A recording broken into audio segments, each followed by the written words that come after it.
విజయదశమి రోజు మార్నింగే ఫ్రెష్ అయిపోయి అమ్మవారికి పెట్టుకోవడానికి అని చెప్పి కొంచెంగా పరమాన్నం చేశాను. అండ్ బాబా గుడిలో గారెలు ఇద్దాం అనుకున్నాను, థర్స్‌డే కదా! అందుకని చెప్పి గారెలు వేశాననమాట.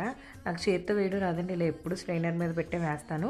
ఆయిల్ ఏం పీల్చలేదు. గారెలు చూడడానికి డోనట్స్ లాగా చాలా వచ్చినాయి అనమాట. సో, దేవుడి దగ్గర పెట్టేసుకొని శ్రీమాత శ్రీ మహారాజ్ఞి శ్రీమత్సింహాసనేశ్వరి చిదగ్నికుండ సంభూత దేవకార్య సముద్యత లలిత చదువుకొని దండం పెట్టేసుకున్నాను.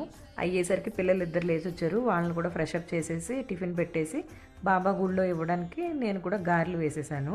చాలా వచ్చినాయండి గారెలు, చూడడానికి కూడా బాగున్నాయి. చిన్న చిన్నగా వేశాను. గుడిలో ఇస్తే వాళ్ళే పంచిపెట్టేస్తారు. లక్షవారం ఎప్పుడు ఇస్తారనమాట. అక్కడ నేను ఇలా అమ్మవారిని నిలబెట్టారండి. చాలా డిఫరెంట్గా ఉన్నారు చూడడానికి.